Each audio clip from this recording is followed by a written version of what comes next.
Good morning. તો હવે પ્રોગ્રામને આપણે ઝડપથી જ આગળ વધારીએ અને સ્ટેજ પરના મહાનુભાવોને વિનંતી કરીએ કે પ્રોગ્રામને દીપજ્યોતિ દ્વારા ખુલ્લો મૂકે.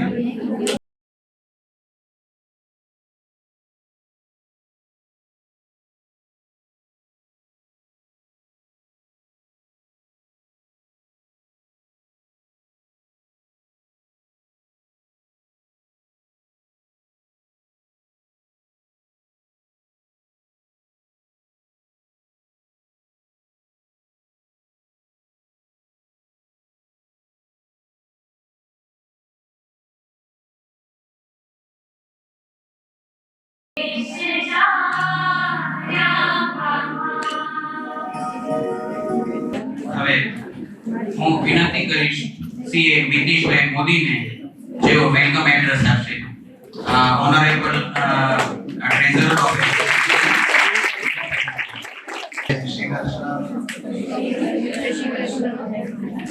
આજનો આ કાર્યક્રમ NRI marriage awareness seminar north Asian Indian marriage awareness સેમિનારમાં મારી સાથે મંચસ્થ એવા અમારા ચંદ્ર કોમર્સના પૂર્વ પ્રમુખ શ્રી દિનેશભાઈ નાવાડિયા કે જેઓ અહીં પણ એક ટ્રસ્ટમાં ઓફિસ મેનેજર તરીકે સ્થાન ધરાવે છે.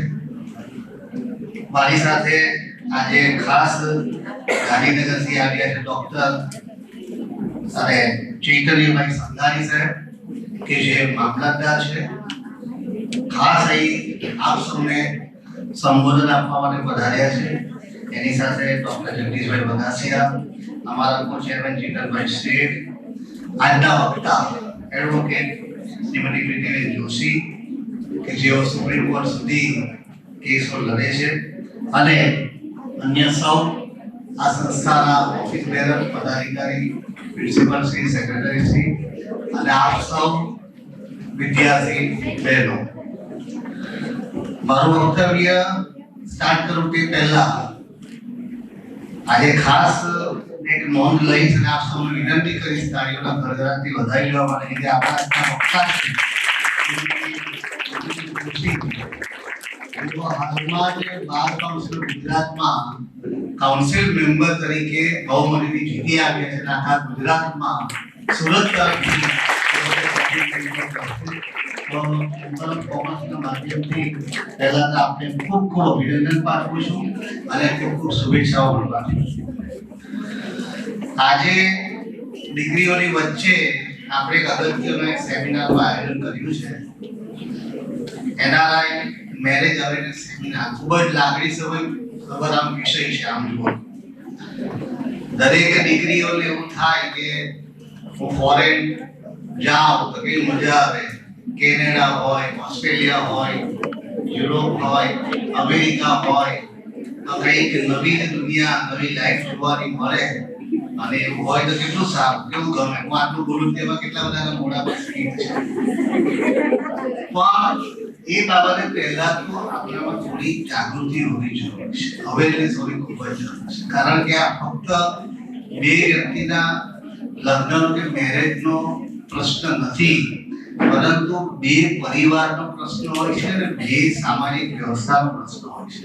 અને તેના માટે આપણામાં, ખાસ કરીને તમારામાં, તમારા પરિવારજનોમાં આ બાબતે અવેરનેસ હોવી ખૂબ જ જરૂરી છે. એટલે ચેમ્બર ઓફ કોમર્સના માધ્યમથી અમે વિવિધ સમયગાળે આ વિષય પર સેમિનાર યોજીએ છીએ.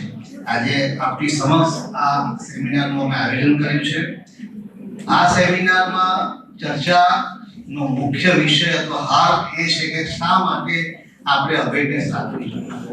કારણ કે મેરેજ થઈ ગયા પછી કોઈ મુસીબત આવે, કોઈ મુશ્કેલીઓ આવે તો એ જિંદગીભરનો પ્રશ્ન બનતો હોય છે. એટલે એ પહેલા ચકાસણી કરવી જોઈએ. કઈ રીતે ચકાસણી કરવી જોઈએ, કઈ રીતે તપાસ કરવી જોઈએ, તમારી આવશ્યકતા શું છે અથવા તમારી ચોઈસ શું છે, સામેનું પાત્ર કેવું છે, કઈ રીતે છે, ફેમિલી કેવું છે, એ ડ્યુ ડિલિજન્સ આપણે પહેલા અપનાવવી પડે. એની સાથે સાથે તમે જે કન્ટ્રીના પરિવાર જોડે વાત કરો છો તો એ પરિવાર જ્યાં વસે છે તે દેશના કાયદાનું નોલેજ પણ આપણને હોવું જરૂરી છે.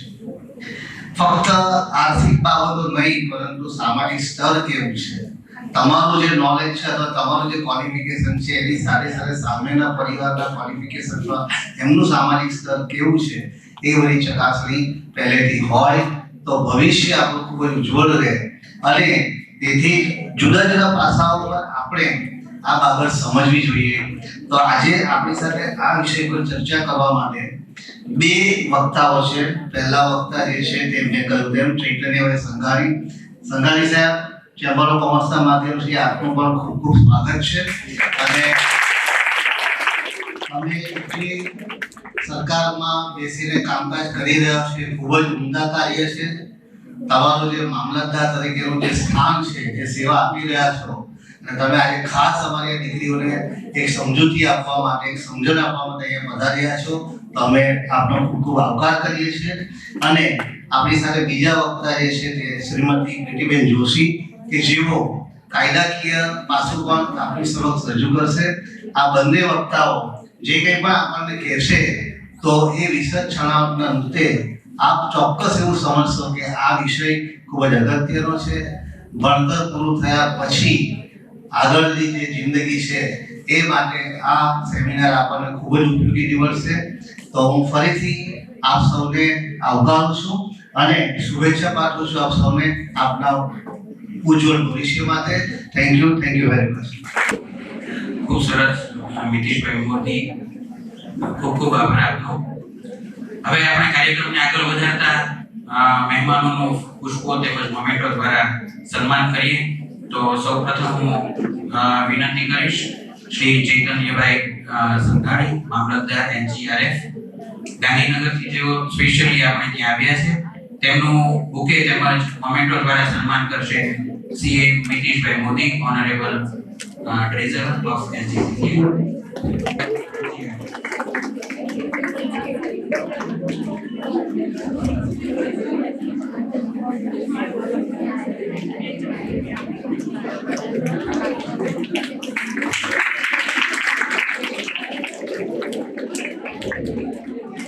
ત્યારબાદ આજના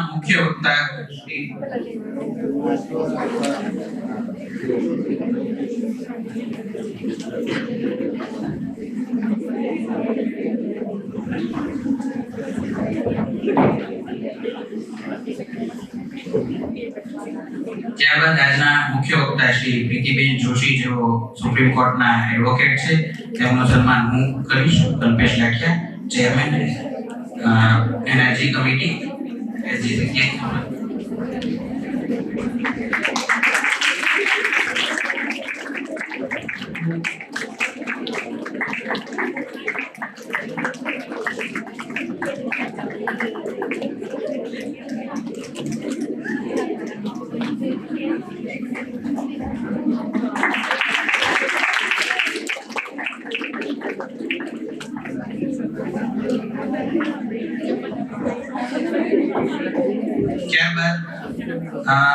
જેમના સપોર્ટથી આ પ્રોગ્રામ થયો છે, STBS ટ્રસ્ટ, એના ટ્રસ્ટી શ્રીઓ હાજર છે, ડોક્ટર વજુભાઈ માવાણી તેમજ દિનેશભાઈ નાવડિયા. તો બંનેનું સન્માન કરવા માટે હું વિનંતી કરીશ ચેતનભાઈ શેઠ અને મિતેશભાઈ મોદીને. સંસ્થાના બંને ટ્રસ્ટીઓનું સન્માન કરે. ફ્લાવર અને દિનેશભાઈ અને ડોક્ટર વજુભાઈ માવાણી બંનેનું.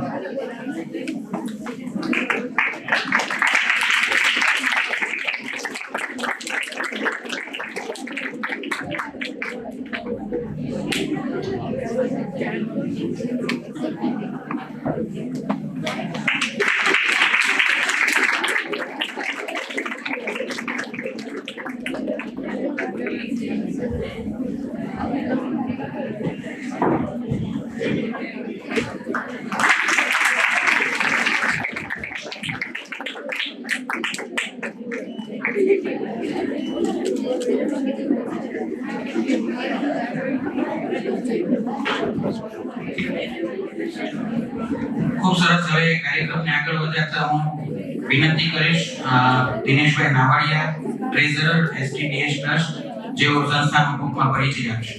દિનેશભાઈ નાવાડિયા.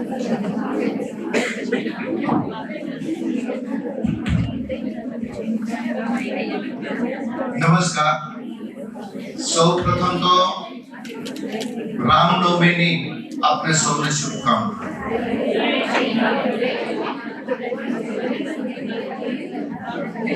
શ્રી તાપી બ્રહ્મચર્ય આશ્રમ સભા આજે આ સંસ્થા 100 વર્ષ પરિપૂર્ણ કરીને 101 વર્ષની અંદર પ્રવેશ કરી રહ્યા છે.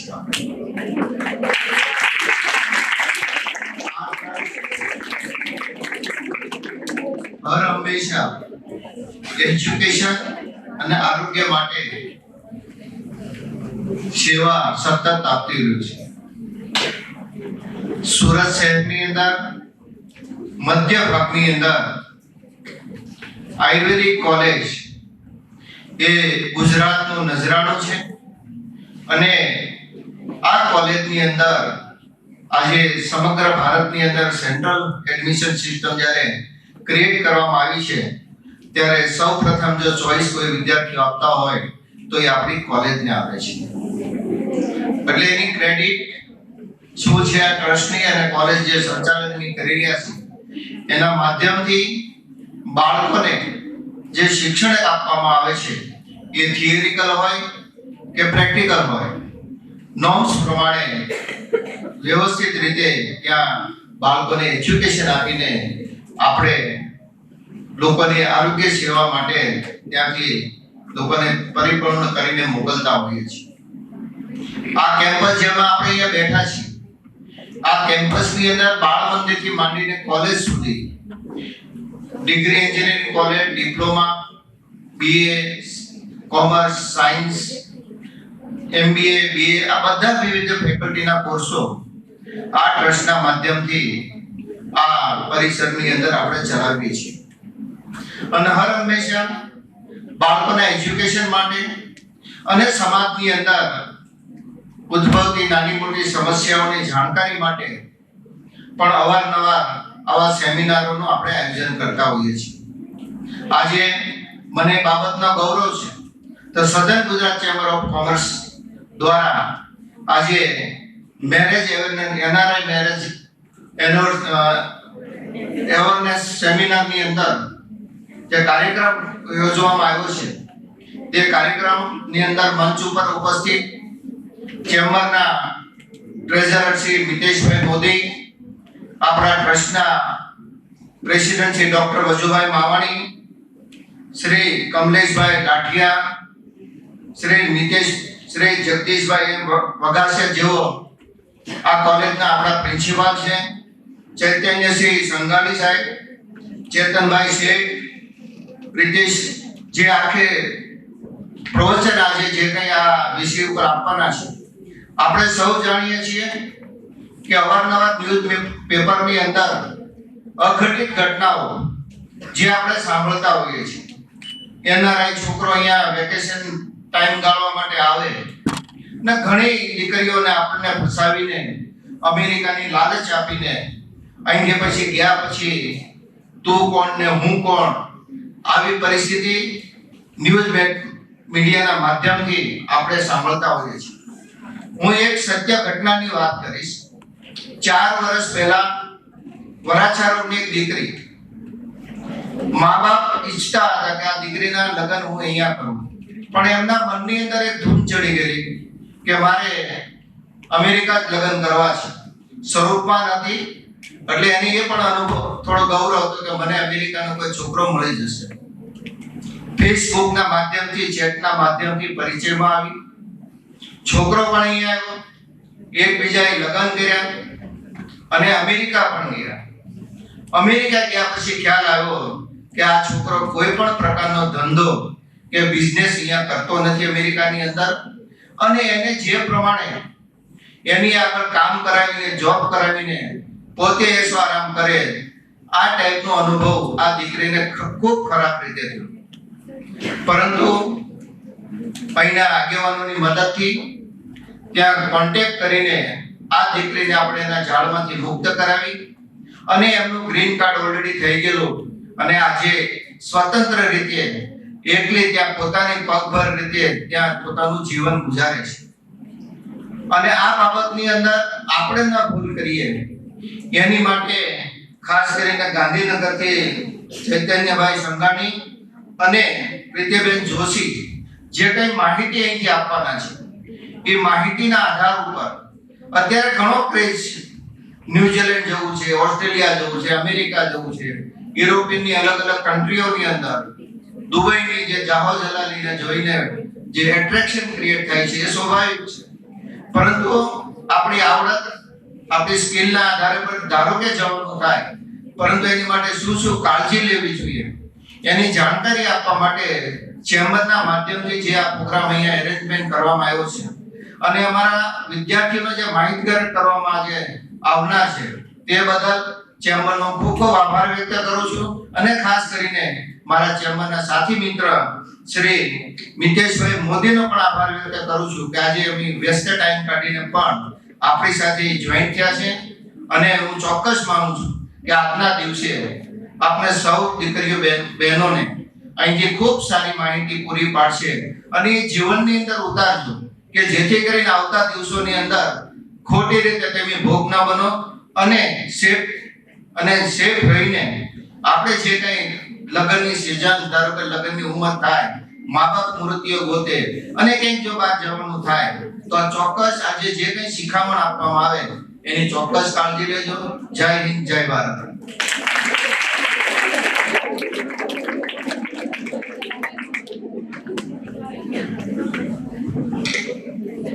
ખૂબ સરસ દિનેશભાઈ, સંસ્થાની બહુ સરસ માહિતી આપી. અને અત્યારે ક્રિકેટનો માહોલ છે તો આપણે કહીએ કે સંસ્થાએ સદી ફટકારી છે, તો જોરદાર તાળીથી આપણે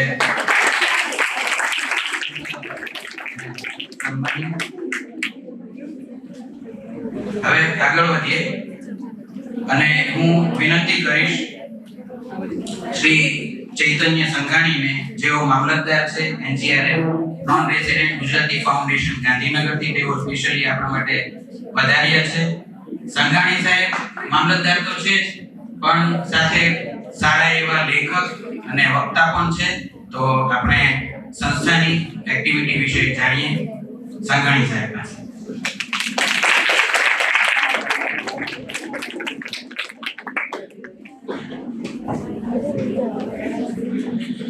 સૌ વિદ્યાર્થી બહેનો, આ બધાને છેલ્લે સુધી મારો અવાજ આવે છે?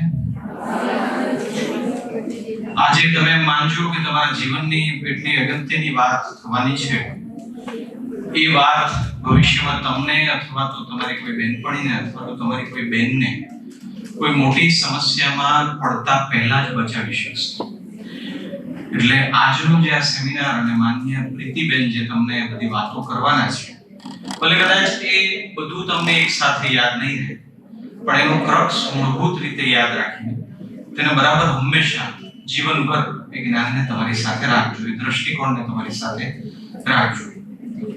હું ખૂબ આભારી છું NRG centre chamber of commerce સુરતનો કે ખૂબ શોર્ટ નોટિસમાં આ કાર્યક્રમનું આયોજન કર્યું છે. સંસ્થા અને કોલેજનો પણ ખૂબ આભારી છું કે તેમણે ખૂબ સરસ રીતે આ બધાને આટલા ટૂંકા સમયગાળામાં આયોજન કરીને બધાને એકત્રિત કર્યા છે. હું બધા મહાનુભાવોનું નામ બોલીશ: શ્રી મિતેશભાઈ મોદી, જિગ્નેશભાઈ બગાસિયા, ચેતનભાઈ શેઠ, પ્રીતિબેન જોશી, બચુભાઈ માવાણી, કલ્પેશભાઈ લાઠિયા, દિનેશભાઈ નવાદિયા, જિગ્નેશભાઈ, સર્વનું અભિવાદન કરું છું.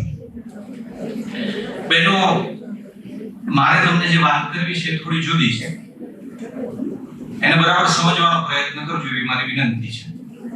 તમને મારો ચહેરો જોઈને એમ લાગશે કે આ કાકા કઈ બોરિંગ વાત કરવાના છે, તો એવું નહીં થાય.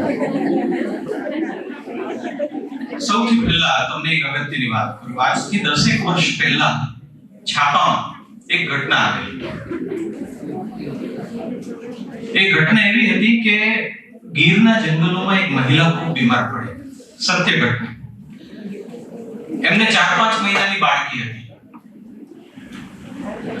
એ 4-5 મહિનાની બાળકી એ પણ બીમાર હતી, મહિલા પણ બીમાર હતા. પોતે પથારીમાં ઊભા થઈ શકે તેવી તેમની પરિસ્થિતિ નહોતી. એક દિવસ સવારે બધા જ ગામના લોકો કામે ગયા અને મહિલા પોતે પોતાની ઝૂંપડીની બહાર આરામ કરી રહ્યા હતા. અને ત્યાં એક સિંહણ આવી. આ સત્ય ઘટના છે. સિંહણ એને દૂરથી જોઈ અને બચાવની ખૂબ બૂમ પાડી કે એને લાગ્યું કે સિંહણ એની બાળકીને એની નજીક આવે છે, પણ ગામમાં કોઈ હતું જ નહીં, એની આસપાસ કોઈ હતું જ નહીં, એટલે કોઈ આવ્યું. સિંહણ એકદમ નજીક આવી ગઈ. બેને બને તેટલા જોરથી બચાવની બૂમો પાડી. બેન ઊભા પણ નહોતા થઈ શકતા. પણ 5 મિનિટ પછી શું થયું એ તમને કહું. 5 મિનિટ પછી એ સિંહણ ત્યાં ભાગી ગયું. તાત્કાલિક શું થયું એ ન કીધું મેં તમને. જે મહિલા પોતે ઊભી પણ નહોતી થઈ શકતી, જેની પોતે બીમાર, 4-5 મહિનાની બાળકી બીમાર, અવાજ પણ મોઢામાંથી માંડ નીકળતો હતો, એ મહિલાએ તરાપ મારીને સિંહણને ભગાડી દીધી. તો અચાનક આવું કેવી રીતે થયું? પેલું આપણે મહાભારતમાં જોયું હતું કે ભીમને અચાનક પેલું નાગલોકમાં એમના મામાએ 10,000 હાથીની શક્તિવાળું દ્રવ્ય પીવડાવ્યું. એવું કોઈ બેનને પીવડાવ્યું કે અચાનક બેન બાજુમાં બોર્નવિટા પડ્યું હતું, દૂધમાં નાખીને પી લે? જ્યારે સિંહણ એકદમ નજીક આવી ત્યારે બેને નક્કી કર્યું કે મારી પાસે બીજો વિકલ્પ નથી. હવે હું જ મારી બાળકીને બચાવીશ. જ્યારે તેમણે એમ નક્કી કર્યું ત્યારે એની અંદર એક એવી શક્તિ ઉદ્ભવી જેના વિશે એમણે પોતે કલ્પના કરી નહોતી. તમારી દ્રઢતા, તમારો આત્મવિશ્વાસ અને તમારો દ્રષ્ટિકોણ તમને જીવનમાં શક્તિ પૂરી પાડે છે. બહેનો, સદા યાદ રાખજો. તમે ઘણા બધા કાયદા જાણી લેશો, ઘણા બધા જાણતા પણ હશો, પણ જો તમારી વૃત્તિ ક્યાંક ડરવાની હશે, તમારી વૃત્તિ એમ હશે કે ના ના, તો મારાથી નહીં થઈ શકે, તો એ જાણીને પણ એનો અમલ નહીં થઈ શકે અને આપણે જોઈએ તેવી રીતે સમસ્યામાંથી બહાર નહીં આવી શકીએ. ખાસ તો આપણે પ્રીતિબેન માટે તાલી પાડીએ કે આ મહિલાઓને આ મુદ્દા પર સમજાવવા માટે અનુભવી મહિલા આપણી વચ્ચે આવ્યા છે. એ આપ બધા માટે ખૂબ આનંદની વાત છે. મારો ખાસ મેડમને એ પણ વિનંતી છે કે આપ એમનું લેક્ચર પૂરું થઈ જાય પછી કોઈ બહેનોને જે જેન્યુઇન પ્રશ્ન હોય તો એક પ્રશ્નોત્તરી પણ કરે, અને કદાચ કોઈ બહેનોને એવું હોય કે અમારે 1-2 પ્રશ્ન મેડમને અંગત રીતે પૂછવા છે, તો એ પણ તમે એમને એમની અનુકૂળતા મુજબ પૂછી શકશો. આજે તમે અહીંયાથી જ્યારે ઊભા થાવ ત્યારે એવું ભાથું લઈને જાઓ કે તમારી પાસે પેલું કર્ણ પાસે કે તીર હતું. ભગવાન શ્રી કૃષ્ણ ઈચ્છતા કે તીર વપરાઈ જાય નહીં તો અર્જુનને નુકસાન થશે. એક એવું તીર તમારી પાસે આવી જાય જે હંમેશા તમારી રક્ષા કરે. અને આ બધા માટે જરૂરી છે યોગ્ય જાણકારી. બેનો, હું ગાડી લઈને જતો હોઉં અને મારી ગાડી અચાનક રસ્તામાં બગડી જાય અને મને મારા મમ્મી પ્રત્યે બહુ લાગણી છે, તો હું મમ્મીને ફોન કરીને હું પૂછું કે મમ્મી મારી ગાડી બગડી ગઈ છે, હું શું કરું? મમ્મીને ફોન કરીને પૂછે? મમ્મીને આવડે ગાડી રિપેર કરતા? તો શું કરે? ગાડી બગડી ગઈ હોય તો હું એવા કોઈ વ્યક્તિને ફોન કરું કે જેને રિપેર કરતા આવડતું હોય. એ બહેનો, એ વાત સદા યાદ રાખવા જેવી છે કે જીવનમાં જે ક્ષેત્રની સલાહ લેવી હોય એ વ્યક્તિ એ ક્ષેત્રનો અનુભવી પણ હોવો જોઈએ અને તમારો હિતેચ્છુ પણ હોવો જોઈએ. આ સદા બ્રહ્મ વાક્ય લખી લેવા જેવું છે. મેં જોયું છે ઘણા, ધારો કે એક એક્ઝામ્પલ આપું કે સરકારી પરીક્ષાની તૈયારી કરતા હોય તો કે આ કાકા તો રોજ મામલતદાર ઓફિસમાં જાય છે, તો લાવ એને પૂછીએ. હવે એનું જમીનનું કામ લઈને જતા હોય, એને પરીક્ષા વિશે કંઈ ખબર જ ન હોય. મેં જ્યારે તૈયારી શરૂ કરી ત્યારે મારા પિતાજી મને કાકા પાસે લઈ ગયા, એમણે એમ કીધું કે કાકા કેમ કરજો. એમણે મને એમ કીધું તમે સ્પોકન ઇંગ્લિશ શીખી લો. પછી મને ખબર પડી કે આમાં ક્યાંય સ્પોકન ઇંગ્લિશ હોતું. એ કાકા મારી ભલાઈ માટે કહેતા હતા, પણ એમને એ વિષયનું જ્ઞાન હતું નહીં. તમારે તમારા શૈક્ષણિક ક્ષેત્રમાં સફળ થવાનું હોય, જીવનના ક્ષેત્રમાં સફળ થવાનું હોય, તમારે તમારા ભવિષ્યના પ્રગતિશીલ ક્ષેત્રમાં જ્યારે પણ સફળ થવાનું હોય ત્યારે હંમેશા યાદ રાખો કે એ વ્યક્તિ એની સલાહો જે વિષયનો પણ નિષ્ણાત હોય અને તમને સાચી સલાહ આપી શકે. અત્યારે જે મેડમ તમારી સામે આવ્યા છે, હું હમણાં જ મને એમનો પરિચય થયો, પણ એટલા બધા વર્ષોથી આ ક્ષેત્રમાં છે અને આવા એટલા બધા કેસમાં એ પોતે સીધું માર્ગદર્શન આપી રહ્યા છે, પોતે લડી પણ રહ્યા છે અને એમના માર્ગદર્શન નીચે અનેક સમસ્યાઓ સોલ્વ થઈ છે. જ્યાં ન પહોંચે રવિ ત્યાં પહોંચે કવિ, અને જ્યાં ન પહોંચે કવિ ત્યાં પહોંચે અનુભવી. તો આ તમારા માટે ગોલ્ડન ટાઈમ છે. કોલેજમાં આપણે અનેક લેક્ચર ભરતા હોય એટલે સ્વાભાવિક રીતે ક્યારેક દરેક લેક્ચર પ્રત્યે જોવાનો એક દ્રષ્ટિકોણ આવી ગયો હોય, પણ મારું તમને ખાસ એમ કેવું છે કે આ તમારા માટે ખૂબ જ અગત્યનો લેક્ચર છે. જ્યાં જરૂર પડે તમને એમ લાગે નોટપેન થી ડાઉન તમારે કંઈ લખવું છે તો લખી લેજો. તમને એવું લાગે કે તમારે મોબાઈલમાં ટાઈપ કરીને લખી લેવું છે તો લખી લેજો. તમને એક કીટ પણ એનર્જી ફાઉન્ડેશન માંથી આપવામાં આવી છે. Energy foundation non residential Gujarati foundation, જે ગુજરાતીઓ ગુજરાતની બહાર રહે છે, એ ભારતના અન્ય પ્રદેશમાં હોય કે ભારત બહારના અન્ય પ્રદેશમાં, એ બાબતની અમુક પ્રવૃત્તિઓ કરતું ગુજરાત સરકારનું એક એકમ છે. જે અહીંયા આ કાર્યક્રમ કરી રહી છે ચેમ્બર ઓફ કોમર્સ સુરત, એ અહીંયા એનર્જી સેન્ટર ધરાવે છે. એ જ રીતે ગુજરાતમાં 6 એનર્જી સેન્ટર છે. અમદાવાદ, સુરત, આણંદ, મહેસાણા, બરોડા, આવી રીતે 6 જગ્યાએ, રાજકોટ 6 જગ્યાએ સેન્ટર ચાલે છે. હજી પણ બીજી 1-2 જગ્યાએ ખુલવાના છે. ધારો કે વારાણસીમાં ગુજરાતીઓ રહેતા હોય, ઉદયપુરમાં ગુજરાતીઓ રહેતા હોય, કોઈમ્બતુરમાં ગુજરાતીઓ રહેતા હોય, તો સરકાર ત્યાં જઈને એવી સાંસ્કૃતિક પ્રવૃત્તિઓ કરે છે જેથી ગુજરાતીઓ આપણી સંસ્કૃતિ સાથે જોડાયેલા રહે, એમના કોઈ પ્રશ્ન હોય તો હલ થઈ શકે, અને ત્યાં પણ એમને એવું લાગે કે ગુજરાત સરકાર સદા અમારા ટેકા અને મદદમાં છે. એના સિવાય તમે ક્યારેક ફરવા જતા હશો તો તમે ક્યારેક તમારા મમ્મી પપ્પા સાથે કોઈ ગુજરાત બહારના પ્રદેશમાં ગુજરાતી ભવનમાં રોકાયા હશો. મેં તમને નામ આપ્યું એમાંથી, અથવા તો બીજા કોઈ ક્ષેત્રમાં. તો એવા જે ગુજરાતી ભવન હોય છે એને પણ ગુજરાત સરકાર સહાયતા કરતી હોય છે. નોન રેસિડેન્શિયલ ગુજરાતીઓને ગુજરાત કાર્ડ આપે છે, જે ગુજરાત કાર્ડ થકી તમને અમુક જગ્યાએ કન્સેશન પ્રાપ્ત થતું હોય છે. આ સિવાય આ રીતે મેરેજ અવેરનેસ સેમિનાર કરવામાં આવે છે, અને આવી વિવિધ પ્રવૃત્તિઓ દ્વારા નોન રેસિડેન્શિયલ ગુજરાતીઓને ગુજરાત સરકાર પોતાની સાથે જોડીને રાખે છે. એની એક વેબસાઇટ પણ લોન્ચ થઈ છે હમણાં 25 ડિસેમ્બરના રોજ માનનીય મુખ્યમંત્રી શ્રી ભૂપેન્દ્રભાઈ પટેલના હસ્તે, જેમાં તમને એના વિશેની ઘણી બધી માહિતી પ્રાપ્ત થઈ જશે. આ મેં તમને ટૂંકી માહિતી આપી. બીજી એક નાનકડી વાત કરીને હું મારી વાતને પૂર્ણ વિરામ આપીશ. પહેલા એક વાત કહું છું, બરાબર સમજવાનો પ્રયત્ન કરજો. જ્યાં હસવું આવે ત્યાં હસજો, ચોક્કસપણે જ્યાં હસવાનું હોય ત્યાં મુક્તપણે, પણ એનો સાર ચોક્કસ ગણન કરવાનો પ્રયત્ન કરો.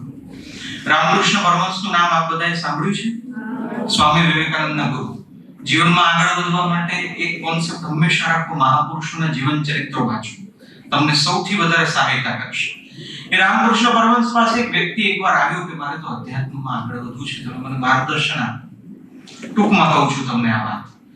રામકૃષ્ણ પરમહંસે કીધું, બહુ નિષ્ઠાવાળો વ્યક્તિ હતો, સાચા હૃદયથી કહેતો હતો મારે અધ્યાત્મમાં આગળ વધવું છે. રામકૃષ્ણ પરમહંસે કીધું, તું એક કામ કર, હવે તું એક આદત પાડ કે બધાની અંદર ભગવાન છે, બધાની અંદર ભગવાન જો. એને કીધું સારું. ફરીથી કહું છું, બહુ ટૂંકમાં વાત તમને કહી રહ્યો છું. એ ભાઈ ગયો, બધાની અંદર ભગવાન જોવાનો પ્રયત્ન કર્યો. ભાઈઓ, બહેનો, કૂતરા, બિલાડા, હાથી, ઘોડા, એને જે મળ્યા બધા જીવની અંદર ભગવાન છે. ત્રીજા દિવસે એ આવ્યો, એના 2 હાડકા તૂટેલા હતા અને લંગડાતો ચાલતો હતો, અને આવીને રામકૃષ્ણ પરમહંસને જેમ તેમ બોલવા માંડ્યો. રામકૃષ્ણ પરમહંસ કે શું થયું ભાઈ? તો કે આ જે થયું છે ને તમારા લીધે થયું છે. કે મારા લીધે? મેં તો તને બધાની અંદર ભગવાન જોવાની વાત કરી. તો કે ના, તમારા લીધે થયું છે. તો કે થયું શું? તો કે તમે કીધું એટલે હું બજારમાં નીકળ્યો અને બધાની અંદર ભગવાન જોતો તો. એક દિવસ તો બધું બરાબર ગયું. બીજે દિવસે બજારમાં એક હાથી આવ્યો, બધા એને પગે લાગતા હતા, ઉપર મહાવત બેઠો હતો, મેં એની અંદર ભગવાન જોયો, હું પણ એને પગે લાગ્યો. તો કે વાંધો શું છે? તો કે થોડા સમયમાં હાથી ગાંડો થયો. મહાવતે કીધું કે ખસી જાઓ, બધા દોડવા માંડ્યા. આજુબાજુના બધા વ્યક્તિઓએ કીધું ખસી જાઓ, બધા દોડવા માંડ્યા. પણ મને તમે યાદ આવે, તમે એમ કીધું તું બધાની અંદર ભગવાન છે, એટલે મેં તો હાથીની અંદર ભગવાન જોવાનું ચાલુ જ રાખ્યું ને હું ત્યાંથી હટ્યો નહીં. અને હાથી મારી પાસે આવ્યો. આ તો એક સજ્જન વ્યક્તિ હતા જેણે મને થોડો ખેંચી લીધો, નહીં કે હું તમારી પાસે આવી રીતે ચાલી નહીં ના આવી શકત. એટલા બધા હાડકા આગા પાછા થઈ ગયા. આ બધું તમારે લીધે થયું છે. રામકૃષ્ણ પરમહંસે પૂછ્યું, ભાઈ તને ઉપર બેઠેલા મહાવતે શું કહ્યું હતું? તો કે હટી જાવ એવું કહ્યું હતું, પણ મેં તો હાથીની અંદર ભગવાન જોયા. પછી કે આજુબાજુના લોકોએ શું કહ્યું હતું? કે હટી જાવ એવું કહ્યું હતું, પણ મેં તો હાથીની અંદર ભગવાન જોયા. તો ભાઈ મેં તો તને બધાની અંદર ભગવાન જોવાના કીધા હતા, મહાવતની અંદર ના જોયા જેણે તને એમ કીધું હટી જાવ. તમારી સામે જ્યારે કોઈ વાત આવે છે ત્યારે તમે એને કેટલી વિવેકથી ગ્રહણ કરો છો એટલી જ અગત્યની છે. શ્રેય અને પ્રેયનો વિવેક, તમારી સામે કોઈ વ્યક્તિ આવે છે, તમારી સામે કોઈ પરિસ્થિતિ આવે છે, તમારી સામે કંઈ એવું આવે છે જેની તમે ક્યારેય કલ્પના ન કરી, ત્યારે તમે સ્થિરતા કેળવીને તમારી પાસે જે માહિતી છે, માહિતી માત્ર હોવી પૂરતી નથી, તેને એપ્લાય કેવી રીતે કરો છો, તમે કોના સંપર્કમાં છો, કોનું માર્ગદર્શન લો છો અને વિવેકથી તેને કેવી રીતે અમલમાં મૂકો છો, તે સૌથી વધારે અગત્યનું છે. તમારો સાચો સાથી વિવેક છે અને આ વિવેક આવા પ્રકારના સેમિનાર અને પ્રવચન જે વિવિધ વિષયો દ્વારા થાય છે, એ વિવિધ વિષયો દ્વારા થતા સેમિનાર અને પ્રવચન તમારો વિવેક ઉભો કરે છે. માટે આજે તમારે એક પ્રણ લેવા જેવું છે ખાસ. પેલું ફિલ્મ હતી એમાં કંઈક એવું હતું ને કે ભાઈ એક વ્યક્તિનું તમે ભલું કરો તો બીજા 3 વ્યક્તિને તમે, બધાના ફિલ્મનું નામ યાદ છે?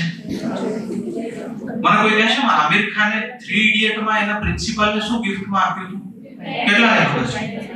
બધાને ખબર છે. તમને સાહેબે કીધું હતું કે આવતીકાલે મામલતદાર આ પ્રશ્ન પૂછશે, તો તમને કેવી રીતે યાદ રહ્યું? આપણે જે વસ્તુ રસથી જોઈએ અને સાંભળીએ તે આપણને યાદ રહી જતી હોય છે.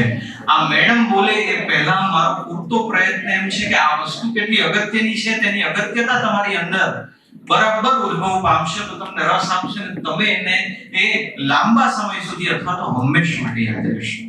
તમે જાગૃત હશો બહેનો તો તમારી આજુબાજુના અનેક બહેનોને તમે જાગૃત કરી શકશો. મેડમ હમણાં જ અમે અમદાવાદમાં સેમિનાર કર્યો થોડા દિવસ પહેલા અને મેં બધી બહેનોને પછી કીધું કે તમે પ્રશ્ન પૂછો તો કોઈ પ્રશ્ન ન પૂછ્યો.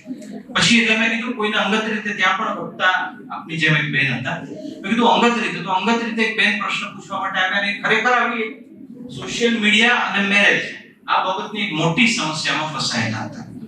એ પણ બહેનો યાદ રાખો, માત્ર હું એ અત્યારે સમસ્યામાં નથી એટલે એ મારા માટે સમસ્યા નથી એવું નથી.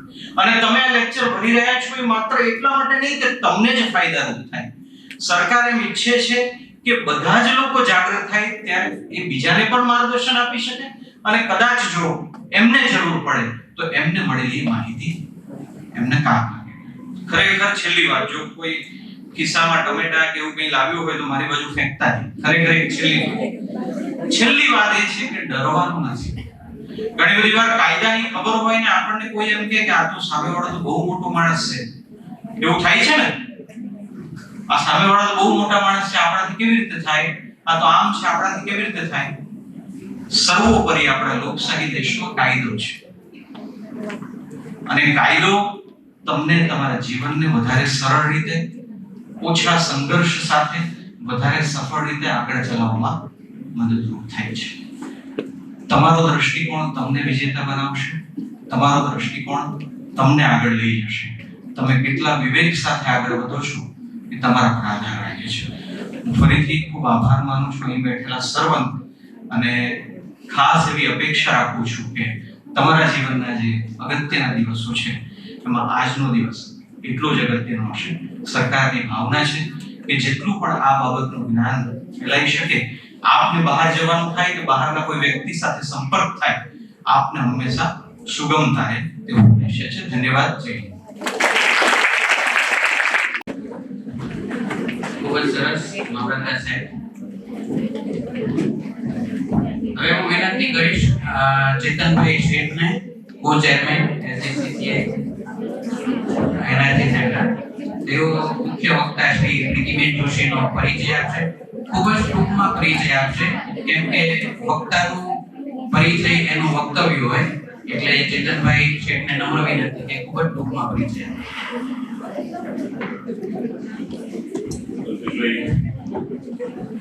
પ્રીતિબેનનો પરિચય લગભગ 1 કલાકથી ઓછો પડે પણ મેં ટૂંકમાં પરિચય આપવાનું કીધું છે તો હું જરૂર કોશિશ કરીશ.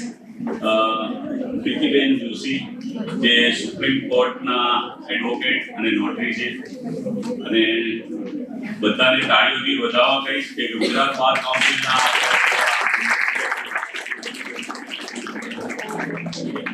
27 વર્ષથી તેઓ વકીલાત તરીકે વ્યવસાય કરે છે ગુજરાત સરકારમાં 2009માં નોટરી પબ્લિક તરીકે નિમણૂક થયેલી હતી.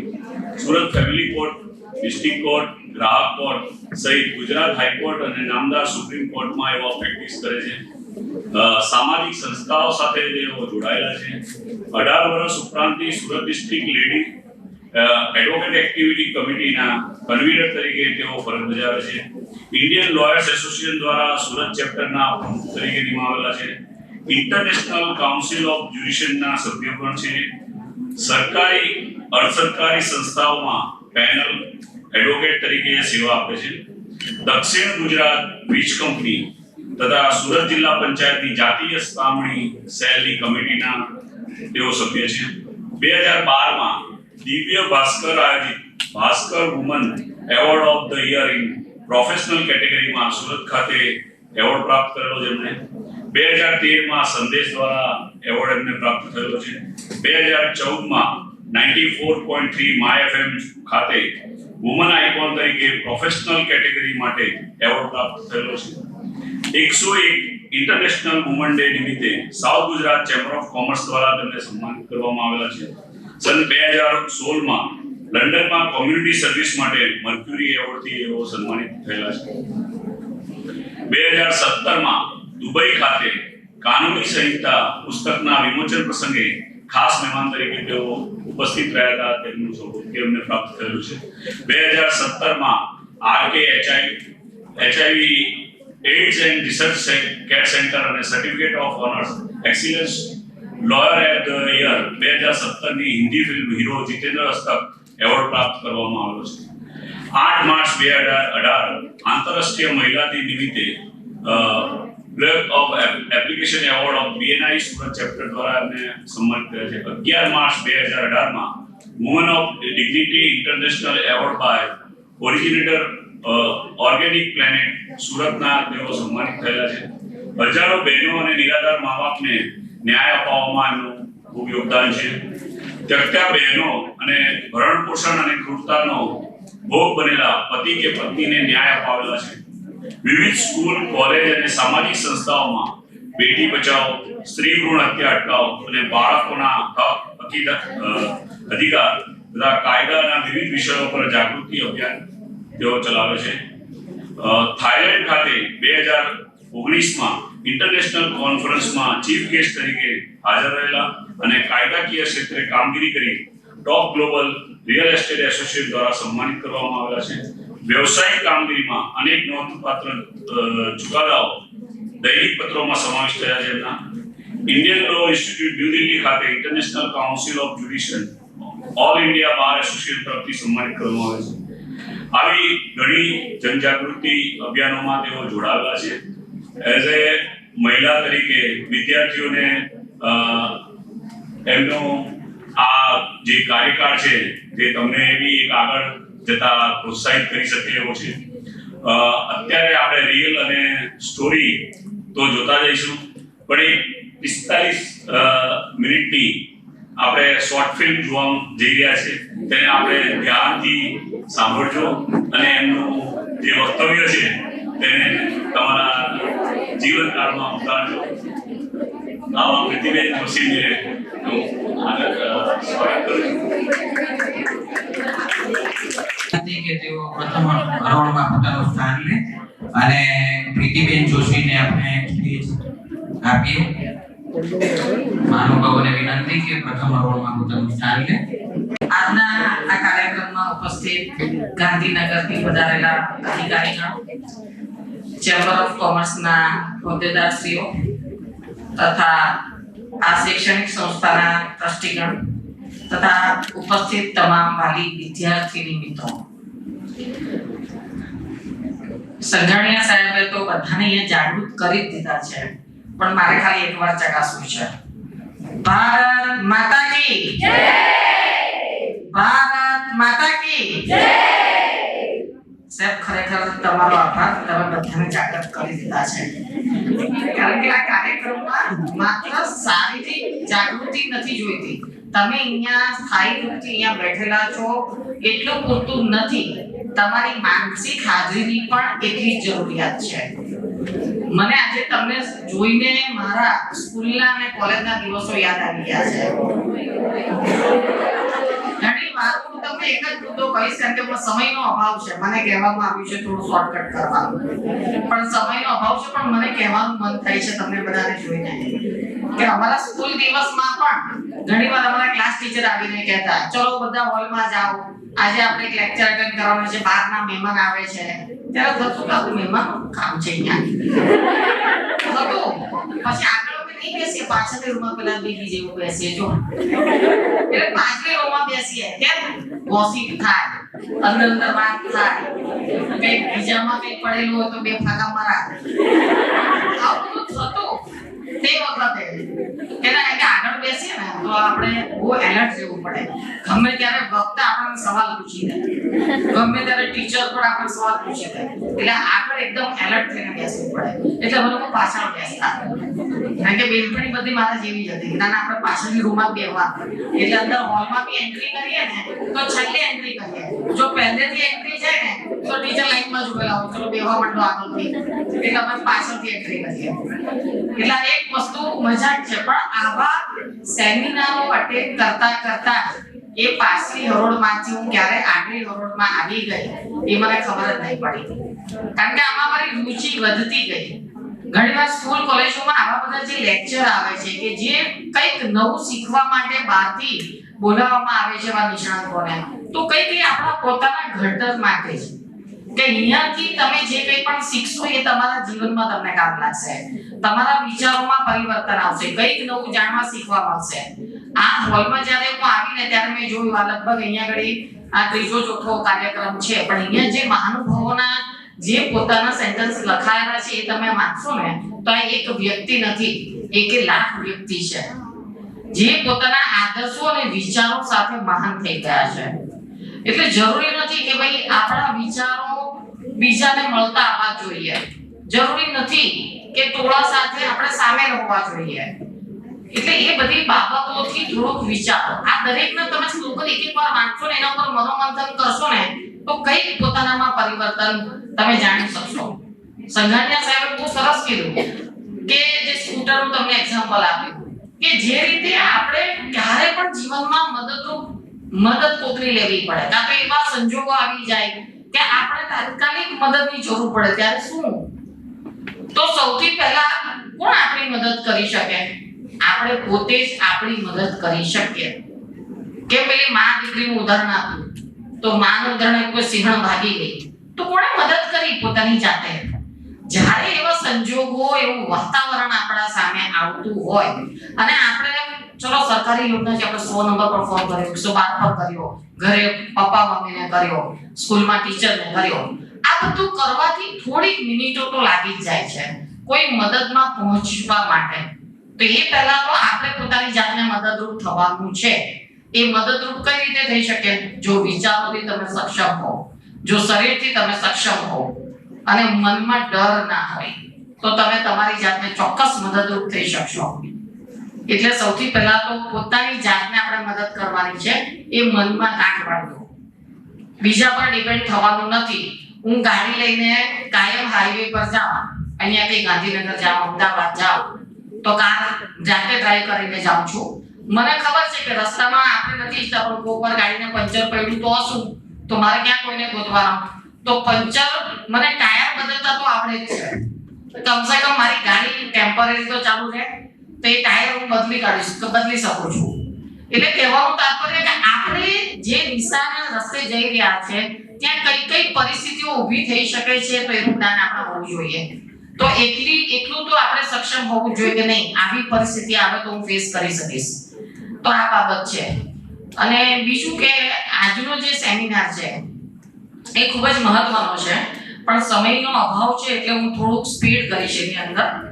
આપણે જોઈએ કે લગ્નની વાત આવતી હોય તો સ્વાભાવિક દરેક દીકરીઓને મનમાં એક વિચાર ફિક્સ હોય.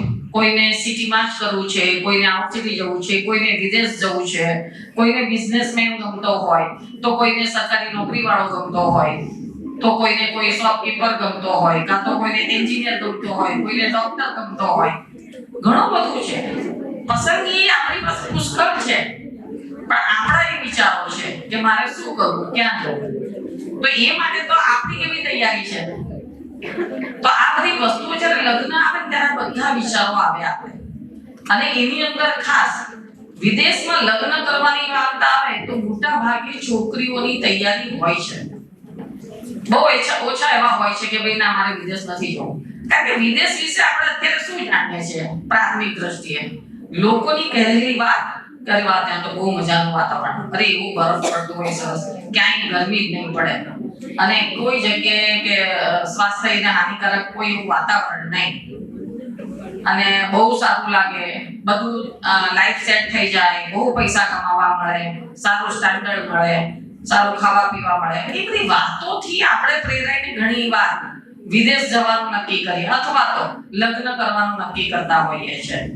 તો એ માટે પહેલા તો કઈ તકેદારી રાખવી જોઈએ?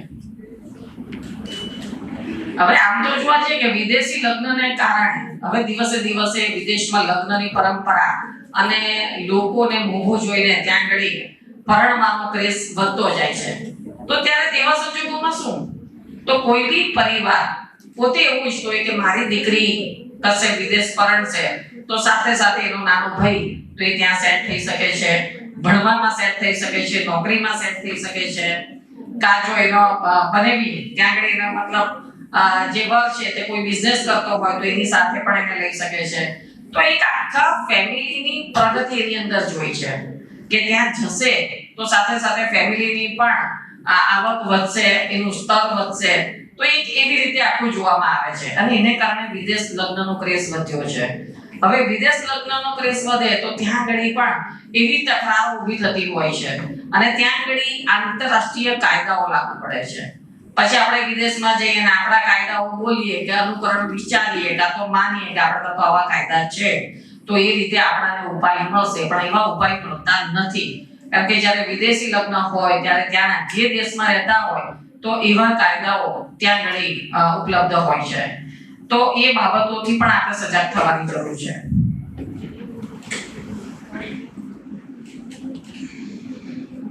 હવે સૌથી પહેલા તો જો વિદેશમાં લગ્ન કરવાના હોઈએ તો આપણે અનુકૂળતા કેટલી, મતલબ અનુકૂળતા આપણે શેમાં દાખવવાની છે? તો કે ખોરાકમાં, સંસ્કૃતિમાં, જીવન શૈલીમાં. તો એમાં અનુકૂળતા આપણે સાધી શકીએ એવા છે? આપણે અહીંયા હોઈએ તો કેવું, નહીં મને તો દાળ ભાત શાક રોટલી જ જોઈએ, મને તો ખીચડી ને શાક જોઈએ, હું તો પ્યોર વેજીટેરિયન, નોનવેજ તો બિલકુલ ચાલે નહીં. તો આપણી દરેક વ્યક્તિની પોતાની એક અંગત ખાવા પીવાની રહેણી સહેણીની એક ઢબ હોય છે. તો એ ઢબને આપણે બદલી શકીશું.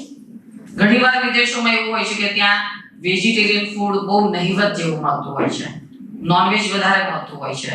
તો તેવા સંજોગોમાં શું?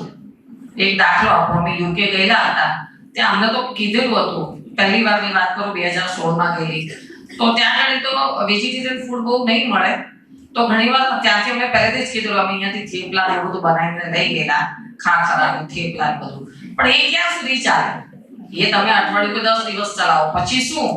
તો પછી તો મેં અપવાસ ચાલુ કરી નાખ્યા અને ભાઈ સાંજે એક ટાણું જમીએ. એવી કઈ જગ્યાએ કે પેલું સિંધી સમાજનું ચાલતું હોય છે, શું કહેવાય છે ને, હા લંગર.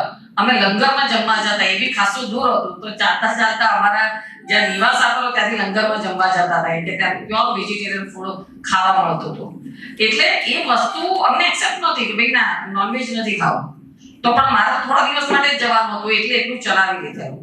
તો શું એ વસ્તુ, અથવા તો તમે જે ફૂડ ખાવ છો એ જાતે રાંધી શકો છો? રસોઈ કરતા આવડે છે? ઘણીવાર દીકરીઓ આપણે કેરિયર બનાવવાની હોડમાં આપણે ઘરની રસોઈ પણ બનાવતા નથી, અથવા તો મમ્મી કે બેટા કઈ નહીં તું તારે ભણ ને પછી બનાવવાનું છે. એને કારણે આપણે રસોઈ બનાવતા નથી શીખતા અથવા તો મોડા શીખીએ છીએ. તો એ પહેલા તો બધા રસોઈ બનાવવાની કમ્પલસરી શીખી જ જવાનું. ક્યારેક ક્યાં કોઈ જગ્યાએ ન મળે તો આપણે જાતે બનાવતા આવડતી હોય તો આપણે પોતાનું ભોજન બનાવી શકીએ. તો એ કઈ મહત્વનું છે કે તમે ખોરાક ને એમાં અનુકૂલન સાધી શકો છો. એ દેશની ભાષા, દરેક દેશની પોતાની એક ભાષા હોય છે, તો એ ભાષા આપણે શીખવી પડે. નહીતર આપણે શું બોલીએ ને એ લોકો શું બોલે કોઈને કઈ ખબર પડે નહીં. અને જે દેશમાં આપણે ફિક્સ કરવાનું હોય તો દરેક દેશમાં જો ગુજરાતી તો કશે ચાલતી જ નથી, સિવાય કે ગુજરાતી સમાજ હોય તો ત્યાં આગળ ગુજરાતી લોકો લોકલ લેંગ્વેજ તરીકે સામાજિક લોકો પૂરતું બોલતા હોય છે, જે ઇન્ડિયન્સ રહેતા હોય છે તે. બાકી ઇંગ્લિશ લેંગ્વેજ હોય છે, બાકી એ લોકોની જે પર્સનલ લેંગ્વેજ હોય છે તો તે બોલતા હોઈએ છે. એટલે તમે કયા દેશમાં જવાના છો તો એ જોઈને ત્યાં કઈ ભાષા ચાલે છે તો એ ભાષા તમારે જાણવી જરૂરી છે. તો એ ભાષામાં અનુકૂળતા તમે કરવાના છો. સંસ્કૃતિ આપણે અહીંયા કેવા બધા ભારતમાં આપણે બધા તહેવારો ઉજવીએ, હોળી હોય, ઉત્તરાયણ હોય કે કઈ પણ તહેવારો આપણે આવતા હોય તો બધા તહેવાર ઉજવીએ છીએ. ત્યાં આગળ વિદેશમાં એવું નથી. જે ગુજરાતી સમાજના લોકો છે એ પોતે મહદઅંશે થોડા ઘણા પ્રોગ્રામો અંગત રીતે ઉજવતા હોય છે. બાકી જે આપણે અહીંયા જે જોઈએ છે કે શહેરમાં કાલે રામનવમી ગઈ તો દરેક ઠેકાણે દરેક મંદિરમાં રામ મહોત્સવ ઉજવાયો, રોડ પર ચાર રસ્તા પર રામ ભજનો ગવાયા. તો આ બધી સંસ્કૃતિ આપણી ભારતીય સંસ્કૃતિ છે કે જે આપણે અહીંયા રહેવા ટેવાયેલા છે ને એ રીતે ઉજવણી કરવા ટેવાયેલા છે. તો ત્યાં વિદેશમાં આવી કોઈ ભારતીય સંસ્કૃતિ તમને જોવા નહીં મળશે. ત્યાં એ લોકોના દેશમાં જે સમાજ ચાલતો હોય, જે રૂઢી ચાલતી હોય તો એવા પ્રોગ્રામો ત્યાં તમને જોવા મળશે. તો શું એનાથી તમે અનુકૂલન સાધી શકશો? તેવી જ રીતે ટાઈમ ઝોનનો તફાવત. આપણે જે દેશમાં જવાના હોય તો ઘણા દેશોના ટાઈમ ઝોનમાં ફેરફાર હોય છે. અહીંયાથી લંડન 3.5 કલાક આગળ હોય છે, તો આપણે 3.5 કલાક આગળ છીએ. એટલે દરેક દેશ સાથેના ટાઈમ ઝોનમાં ડિફરન્સ છે. કોઈ કલાક, 2 કલાક, કોઈ દિવસ કે રાત. અમેરિકામાં તો દિવસ રાતનો તફાવત હોય છે. આપણે કેવું અહીંયા ઘડી જરીક ફ્રી થયા તો ચાલે ફોન કરી દઈએ ભણીને, ચાલે મમ્મીને ફોન કરી દઈએ. ત્યાં એવું નથી. તમે ફોન કરો તે પહેલા તમારે જોવું પડે અહીંયા કેટલા વાગ્યા, અત્યારે ત્યાં કેટલા વાગ્યા છે. તમને ઇમિડિયેટ કોઈ મદદ આપણા ભારતમાંથી જોઈતી હોય તો તાત્કાલિક કોઈ ફોન, ઠીક છે મમ્મી અડધી રાતે તમારો ફોન ઉપાડે, પણ સંજોગો એવા હોય કે આપણે મમ્મીને રાત્રે ડિસ્ટર્બ નથી કરવા, તો એટલે ઈઝી ગોઈંગ તમે ફોનથી પણ વાત તાત્કાલિક નહીં કરી શકો. તો એ ટાઈમ ઝોનનો તફાવત, તો શું તમે એને એક્સેપ્ટ કરશો, એને અનુકૂળ સાધી શકશો? બીજું કે જીવનશૈલી આપણે અહીંયા આગળ કેવી નિરાંત રાખીએ. સવારે ઉઠીએ, નિરાંતે ઉઠીએ, ખાઈએ પીએ, ફટાફટ ભાગીએ, ભણવાનું છે તો ભણી લઈએ, ટ્યુશન ક્લાસ. ઘરની જવાબદારી શું? આપણે જ્યારે નોકરી કરતા હોઈએ તો ત્યારે આપણે બહુ ટાઈમ સેટ કરીને ચાલવું પડે. સવારે ઉઠો, ટિફિન કરો, નોકરીએ જાઓ. તો ત્યાંની જીવનશૈલી જુદી છે. ત્યાં કોઈને આજુબાજુમાં આડોશી પાડોશીને પણ ટાઈમ નથી મળતો કે ભાઈ આપણે વાત કરીએ ને બાજુમાં કયો પાડોશી છે તે ખબર નથી હોતી. એટલે બધા પોતપોતાના કામમાં બિઝી હોય છે, પોતાના શેડ્યુલમાં બિઝી હોય છે. એટલે તમારે ત્યાં આગળની જીવનશૈલી એવી રીતે હોય છે કે ત્યાં કોઈ એવું આત્મીય પરિજન તમને મળી નહીં શકે. અહીંયા કેવું છાસ વડે આપણે બજાર જઈએ ને શાક લેવા તો બી કોઈ બેનપણી બનાવી દઈએ, કશે શોપિંગ મોલમાં ગયા તો બી કોઈ બેનપણી બની જાય. ત્યાં એવું નથી. બધા રિઝર્વ રહેતા હોય છે અને બધા પોતાના કામ સાથે મતલબથી રહેતા હોય છે.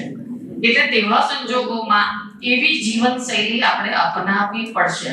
તો શું એમાં આપણે અનુકૂલન સાધી શકીશું? તો આ પહેલા એક્સેપ્ટન્સ જો આપણું હોય તો જ પછી વિદેશના લગ્નનું વિચારવાનું.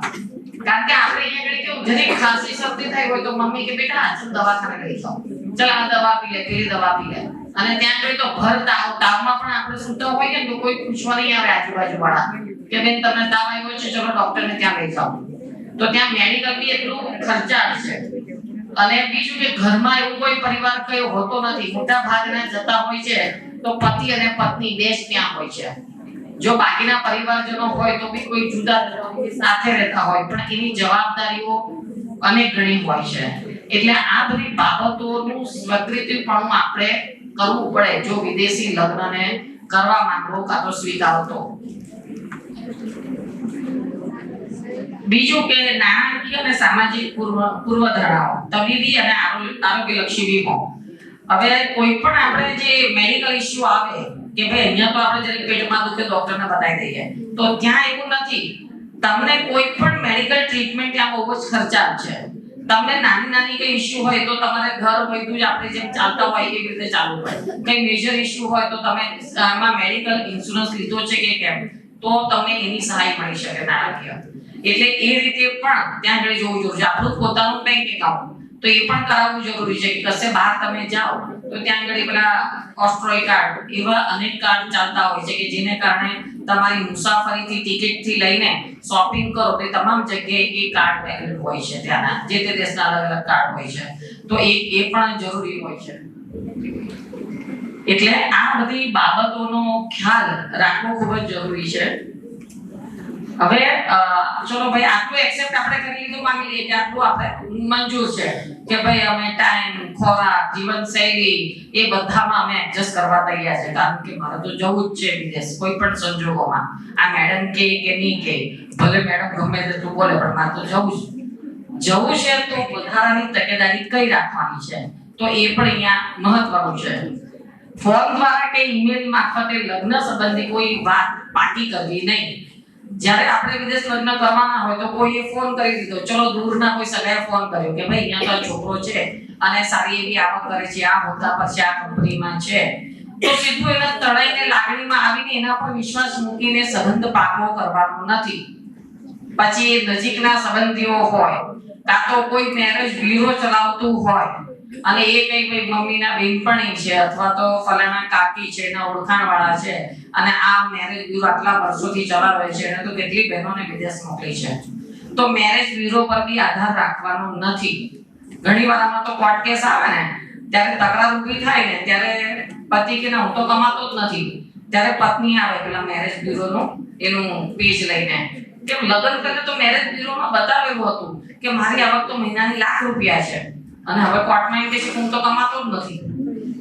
એટલે વસ્તુ મેરેજ બ્યુરો વાળાએ જે કંઈ પણ પોતાની બુકમાં છાપેલું હોય તો એ સાચું જ છે એવું માની લેવાની જરૂર નથી, કારણ કે એમાં જે કંઈ આપેલું છે છાપકામ કરવાનું એ જે તે વ્યક્તિએ આપેલું છે, એની જવાબદારી મેરેજ બ્યુરો વાળા લેતા નથી. તો માત્ર એ મેરેજ બ્યુરોના પાના પર લખી દીધું અને એ સાચું છે તો એવું માની લેવાની જરૂર નથી. એવી જ રીતે કોઈ પણ એજન્ટ હોય, દલાલ હોય કે કાઈ પણ આ રીતનું કોઈ મેરેજ રિલેટેડ કામ કરતું હોય અને એની વાત પર આવીને લગ્ન સીધા નક્કી કરવા નહીં.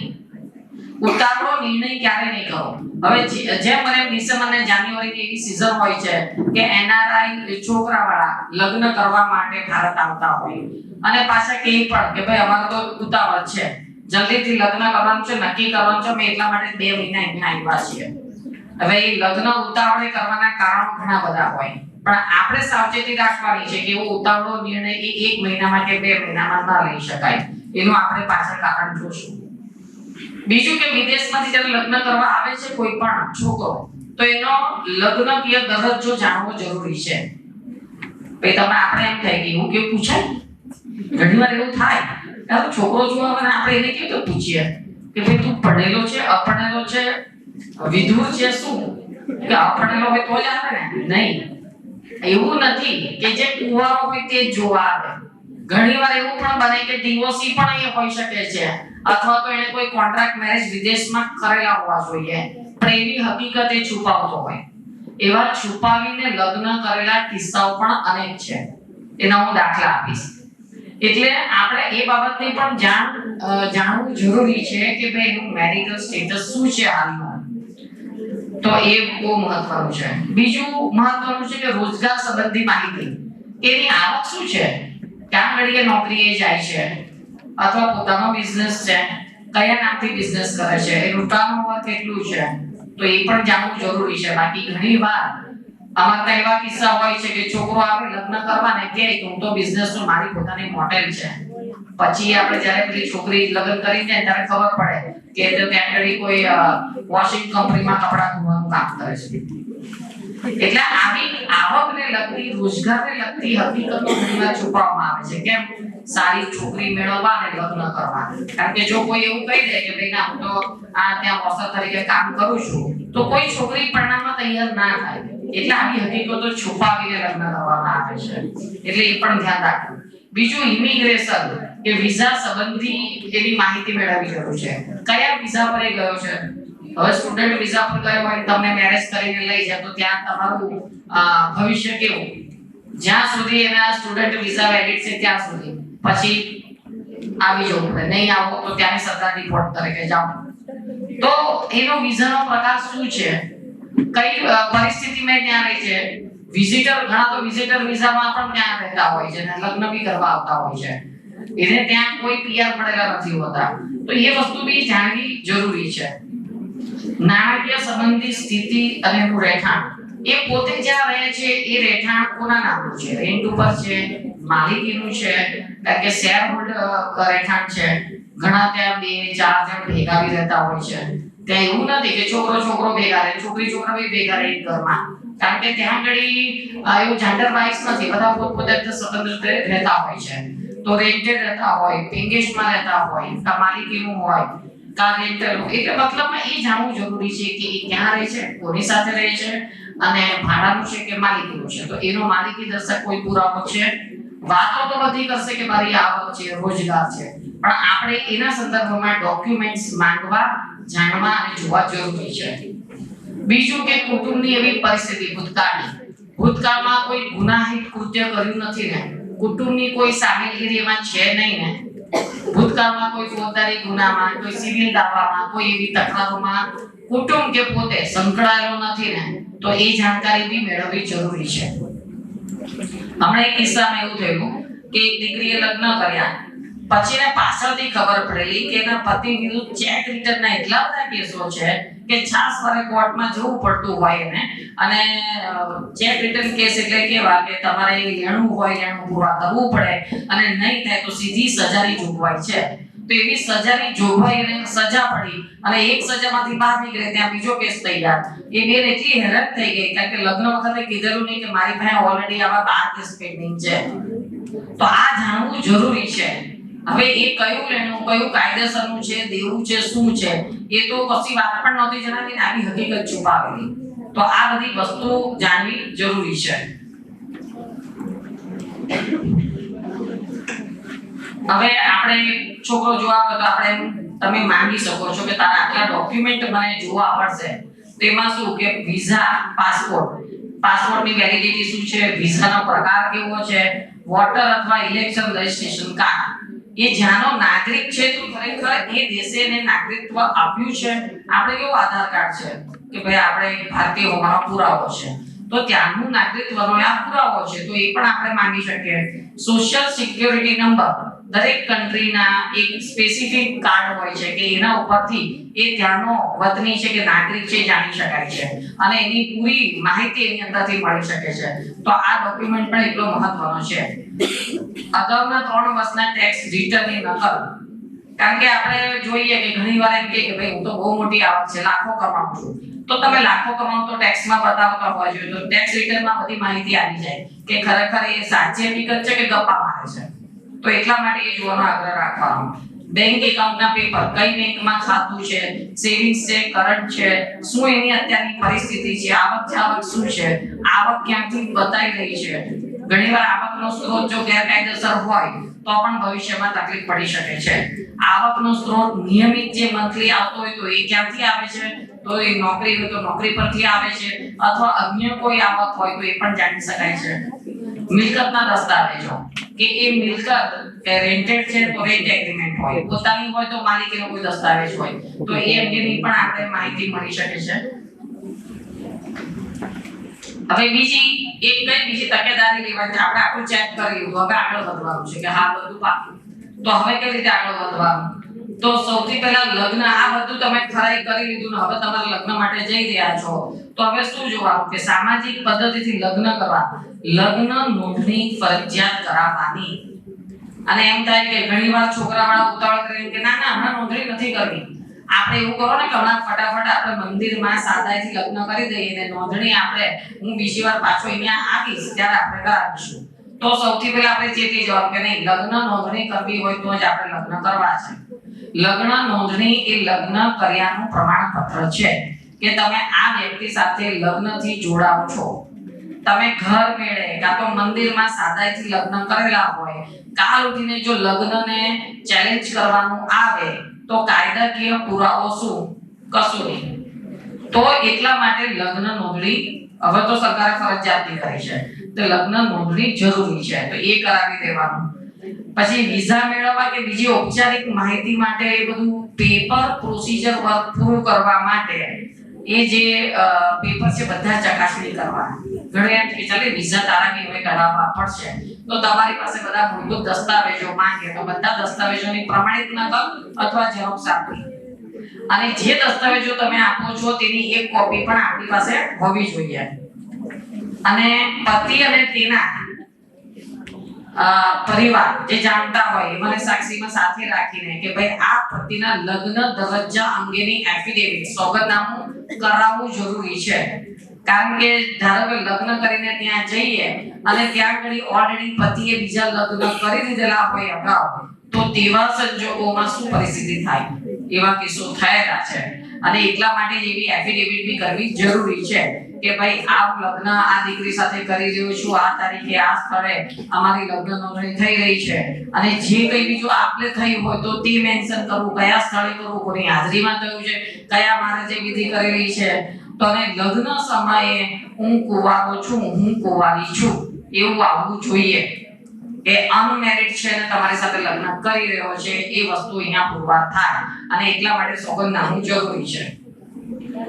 બીજું કે વિદેશમાં જ્યારે લગ્ન કર્યા બાદ વિદેશ પહોંચીએ તો ત્યારે સૌથી પહેલા તો ઇન્સ્યોરન્સ, આરોગ્યલક્ષી ઇન્સ્યોરન્સ મેળવી લેવાનો રહે કે જેથી કરીને કાલ ઉઠીને આપણે કોઈ શારીરિક સ્વાસ્થ્યની તકલીફ પડી તો આવો ઇન્સ્યોરન્સ આપણે ખર્ચને પહોંચી વળવા માટે મદદરૂપ થઈ શકે.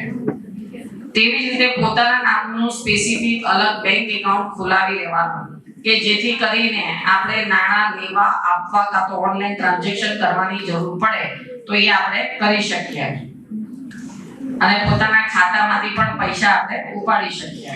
તો એ બાબતની પણ આપણે કાળજી લેવી પડે.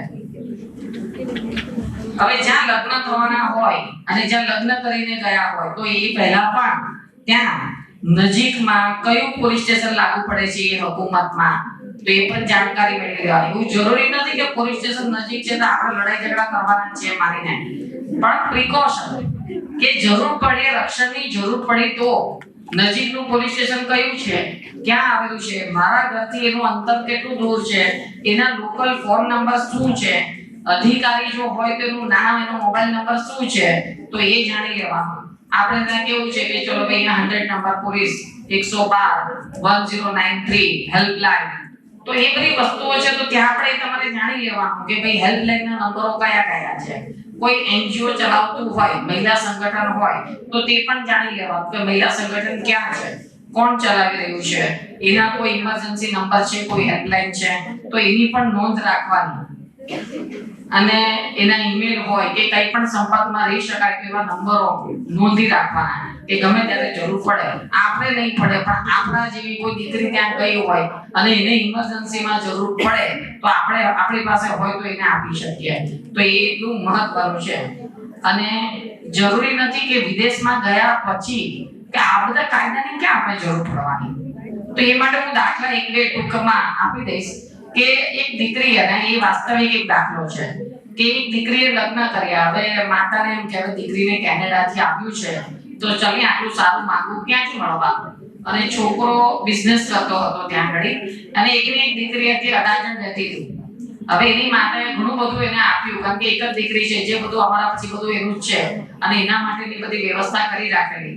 તેને ઘણું બધું કરિયાવરના રૂપમાં આપ્યું અને વિઝાના જે બધા ખર્ચા થતા તે બધા ખર્ચા બી વહન કરીને દીકરીને મોકલી, અને 7 લાખથી લઈને 15 લાખ સુધીનો જે ખર્ચો વહન કરીને દીકરીને મોકલી.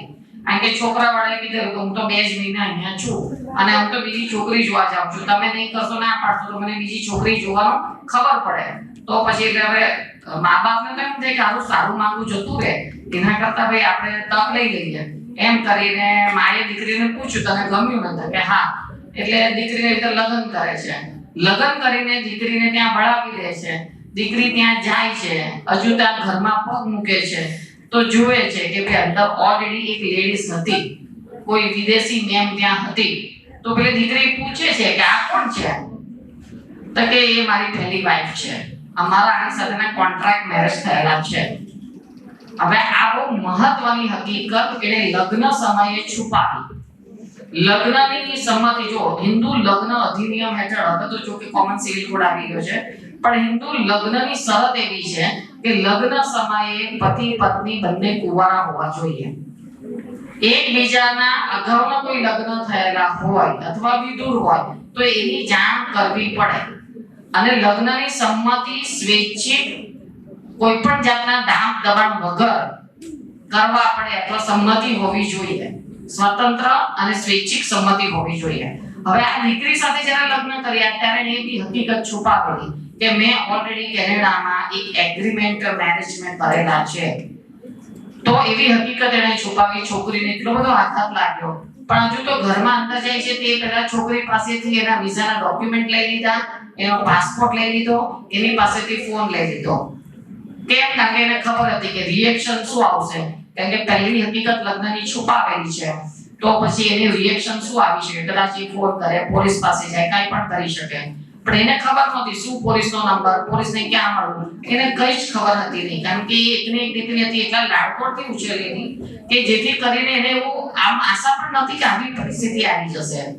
એટલી આશા ઉમંગી ગયેલી અને આવી પરિસ્થિતિ ફેસ કરવાની આવી એટલે એની માનસિક સ્વસ્થતા ઢોળાઈ ગઈ. ખૂબ જ ટેન્શનમાં આવી ગઈ, ડિપ્રેશનમાં આવી ગઈ કે મારી સાથે આટલી બધી ધોખાધડી કેમ, મારી આવી હકીકત કેમ છુપાવી, મારા પરિવારને કેમ નહીં કહ્યું, મને કેમ નહીં કહ્યું. એને કીધું કે લાવો મને ફોન આપો ને મારી મમ્મી સાથે વાત કરવી છે. એને ફોન નહીં આપ્યો. દીકરી એક દિવસ ખાધા વગર રહી, થોડી મેન્ટલ સ્ટ્રેસમાં આવી ગઈ. ક્યાં જાવ, કોને મળવા? બહાર જઈએ તો પણ કોઈ ઓળખીતું ના હોય, કોઈનો દરવાજો લોક છે કે નથી કે છે એવી ખબર નહીં પડે કે અંદર કોઈ છે કે કેમ. કશે જગ્યાએ જવા એવી પરિસ્થિતિ હતી નહીં. અને બીજું કે આપણે ઇન્ડિયામાં કેવું કે બીજું લગ્ન તો બીજા લગ્ન ગેરકાયદેસર ગણાય, પહેલું લગ્નને જ કાયદેસરતા મળે. પણ જો હકીકત છુપાવેલી હોય તો એ કસૂર પતિ પક્ષે છે. પણ આવી પરિસ્થિતિમાંથી બહાર નીકળવા દીકરીએ બહુ કોશિશ કરી, પણ એને પૂછ્યું પછી કે તે કેમ મારી સાથે એવું કર્યું? તો કે તારી સાથે લગ્ન કરવાથી મને ઘણા ફાયદા થયા. તો કે શું ફાયદો થયો? મારી જોડે છેતરપિંડી કરવામાં. તો એને કહ્યું કે સૌથી પહેલા તો મને એક ઘરમાં ફૂલ ટાઈમ મેડ મળી ગઈ. અમે બે જણ નોકરી કરીએ કંપનીમાં, સાંજે આવીએ તો અમે થાકેલા હોઈએ, કામ નથી કરી શકતા. તું એટલીસ્ટ ઘર તો સંભાળી શકશે, વાસણ કપડા કરી શકશે. ત્યાં કોઈ એવા નોકરો નથી હોતા, જાતે જ કામ કરવું પડતું હોય છે.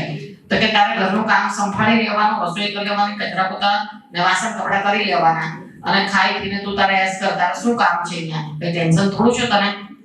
છોકરી તો પત્ની છું, કામવાળી નથી, કામવાળી તરીકે નથી આવી, પત્ની તરીકે આવી છું. તો કે હમણાં આટલું રાખ, પછી વાત. બેઉ જણ સવારે નોકરીએ જાય તો ઘરની બહાર લોક કરીને જાય, એને એક અલગ રૂમમાં મૂકીને જાય અને એની ખાવાનાની થાળી અલગ મૂકી દે, આટલું ખાવાનું છે. એમ કરી કરી દિવસો પસાર થવા માંડ્યા. 17-18 દિવસ થઈ ગયા. પત્ની તરીકેની અને કોઈ હક એને નહીં મળ્યા અને પતિએ કોઈ ફરજ નહીં બજાવી.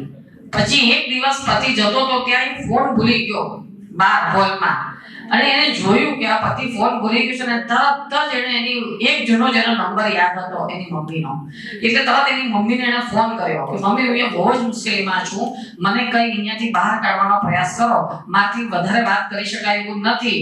એમ કરીને ફટાકીને ફોન મૂકે છે. એને ખબર છે કે હજુ બહાર જશે, બસ સ્ટેન્ડ સુધી નહીં પહોંચશે ને પેલાને આવવું પડશે, કારણ કે ત્યાં આગળ બધું ફોન પર ટાઈમ ઝોન બધું ચાલતું હોય કે બસના નંબર આ તે સમય. તો એ રીતે તરત જ એને ફોન મૂક્યો, એને કોલ લોગમાંથી એને ડિલીટ નંબર કરી નાખ્યો કે ભાઈ એને જે ફોન કર્યો તો એના પતિને ખબર નહીં પડી જાય. અને તરત જ એ જેવો ફોન મૂકે છે ને તરત સાઈડ પર જાય છે તેનો પતિ આવી જાય છે અને કહે છે કે તું અહીંયા શું કરે છે? તો કઈ નહીં, આ કચરો વાળવા આવતી હતી અને સફાઈ કરી રહી છું. એમ કરીને એને જેમ તેમ પોતાની જાતને સંભાળી ત્યાં, અને પછી પતિ પાછું ફોન લઈને લોક કરીને નીકળી જાય છે. અને થોડા દિવસ થાય છે ને છોકરીના મામા આવે છે ઓચિંતા, કારણ કે ત્યાર પછી તો પરિસ્થિતિ ખબર પડી છે એની મમ્મીને કે હવે ફોન થાય એવું નથી, રૂબરૂ વાત થાય એવું નથી, પણ બહુ ખરાબ પરિસ્થિતિ હશે તો જ મારી દીકરીએ મને કીધું.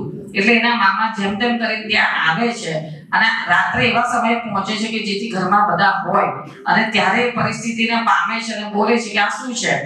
ત્યારે એને ખબર પડે, ત્યારે દીકરી મામા પાસે રડતી રડતી જાય છે અને એને કહે છે કે ઓલરેડી આનું બીજા લગ્ન કરી દીધેલા છે અને આ રીતે મને ધોકાધડી કરી છે અને હવે પછી અહીંયા રહી શકાય કે સહન કરી શકાય એવું નથી, મારી પાસે આટલું બધું કામ કરાવે છે અને આવી મહત્વની હકીકત છુપાવી, તરત જ એના મામા ત્યાંથી દીકરીને જેમ તેમ લઈ જાય છે, એના દસ્તાવેજો પરત મેળવે છે અને ત્યાંથી દીકરીને હેમખેમ લાવે છે અને અહીંયા સુરત આવ્યા પછી એના પર ડોમેસ્ટિક વાયલન્સનો કેસ, પોલીસ ફરિયાદ અને લગ્નની સંમતિ આવી ઠગાઈ કરીને કીધી છે, આવા લગ્નને રદ બાતલ કરવાનો દાવો પણ દાખલ કરેલો અને છેવટે લડીને દીકરીને ન્યાય તો મળેલો છે.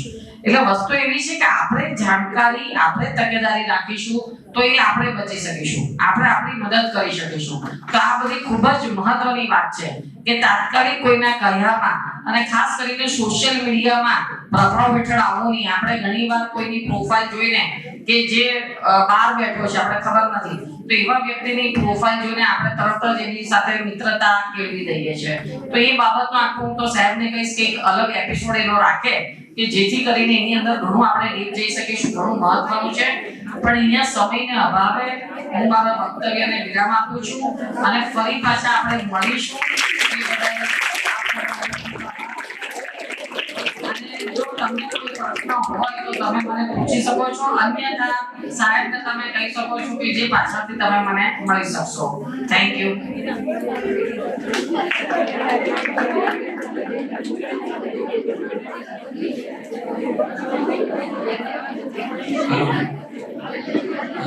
થેન્ક યુ પ્રીતિબેન, ખૂબ આભાર. જોરદાર તાળીથી આપણે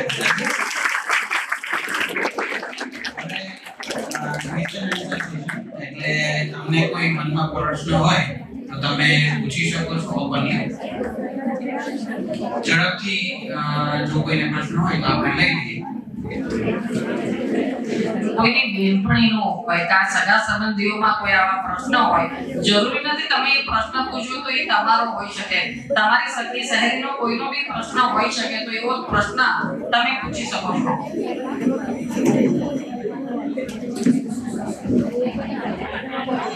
ત્યાર પછી પ્રોગ્રામ ટૂંક સમયમાં જ પૂરો થશે. આભાર વિધિ પછી તમારા સર કે ટીચર જે ઇન્સ્ટ્રક્શન આપે એ રીતે બહાર જવાનું. પણ ખાસ કરીને ફીડબેક ફોર્મ તમને આપેલા છે કીટમાં, એ ભરી દેવા વિનંતી. અને જતી વખતે આપી એટલે સાથે સાથે પ્રશ્નો કોઈને હોય તો પૂછી શકો.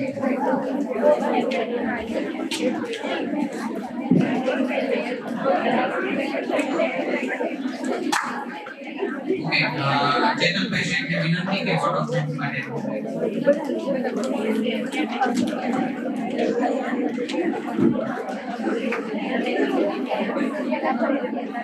અને ફૂડ પેકેટ પણ અહીંયા વ્યવસ્થા છે, તો જતી વખતે યાદ રાખીને લઈ જવાનું.